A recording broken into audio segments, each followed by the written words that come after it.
All right, Sean, Sunday quarterback, spring game style. Your big takeaway from a brisk and windy Saturday afternoon here in Lincoln? Yeah, it was a test. I mean, to the fans, that all came out, 66,000. But, to go live, to tackle, to kick in this type of wind, it was a good test for Nebraska. And I think it was a reality check, too. Like, look, there's some pieces on this team, but it's going to be a build. I mean, This is not going to happen. And I think Matt Rule kind of probably knew that. He's like, all right, we're just going to roll it out there. Let's just see what it looks like. It's the stress test here, and then we'll see what it looks like, and we got to get better off this. I thought it was interesting, too. Nebraska plays outdoors. Minnesota moves their spring game inside their indoor facility. I thought that was kind of, unique. We'll see. Let's talk about the Jeff Sims. What a quarterback that made an instant impression and a positive impact. This kid can play.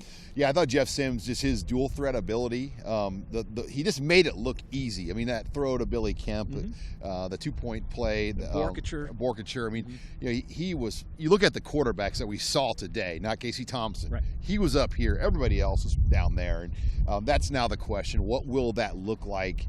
Is it his job right now? It sure feels that way. I mean, there's really nobody in the building that has an allegiance to Casey Thompson.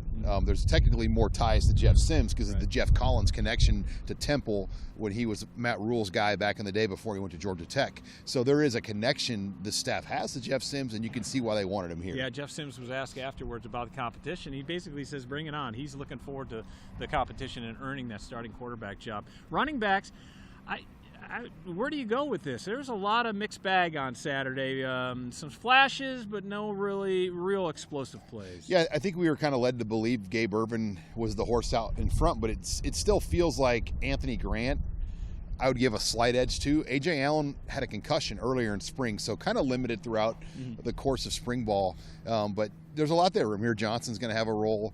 How will they divvy that up? We know they want to run downhill. I mean, let's talk about the fullback, though. I thought Janiron Bonner, when you talk about backfield guys, his flashes in this game, not only as a runner but as a blocker, I thought that was a real positive. Yeah, I thought it was really interesting. First play going to Bonner, a little tip of the hat to Frank Solich, a really fitting tribute to him, and then giving him the game ball I thought was great. But Bonner, his versatility really showed. Other guys showing the versatility defensively, some of the newcomers, I thought they were impressive. Yeah, a trio of those guys. I thought Princewell, I thought Maverick Noonan, I thought Cam Lenhart. That group of early enrollee true freshmen showed out. I mean, I thought Sincere Seifiala, not a newcomer, but Gage Stenger from Millard South. You saw why he was the high school player of the year, arguably his senior year, for that undefeated regular season Patriots team that got knocked off in the playoffs by Omaha North in that classic 16-1. I'm just kind of showing off here. I was going to say, the retention is amazing. It's pretty impressive. Not only Gage Stenger, but MJ Sherman, I thought showed some flashes. And when we talked to him after the game, that is a impressive young man. Yeah, MJ Sherman. I nudged you. I go, bring this guy to Big Ten Media Days. He's infectious. He's got a smile. He's confident, soft-spoken, but not cocky. You can just already sense when he speaks, people listen, and he leads by example. And think about what he walks into the locker room with. He's got 2 national championship rings. I mean, this is not some 1990s Nebraska player that's my age walking in. This is a guy that's their age that can tell these players, no, this is how you do it. We won 2 of these, and he can lead that way and bring that confidence. He's going to be a real true leader. I would expect him to be in a single-digit jersey Andy Kendi. Yeah, I would think that. He can have the pick of his jerseys if he wants. Give him number 1. Yeah, give him number 1, I'd say. Okay, what's next for this team?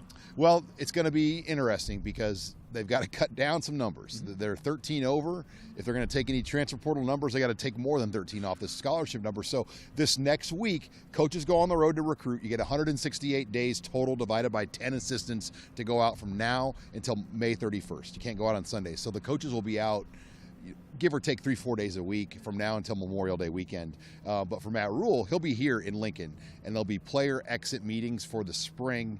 And at that point, they'll make the determination, and he has the ability not to ask players back and say, look, you can stay at Nebraska, keep your money as a scholarship guy, but you will not have a roster spot anymore in our 85 scholarships. So it could be a pretty tense week, in some of these conversations that will probably have to happen. Yeah, hard decisions coming up ahead, and as we look forward, Big Ten Media Days, as we mentioned, at the end of July in Indianapolis, the season opener, August 31st at Minnesota.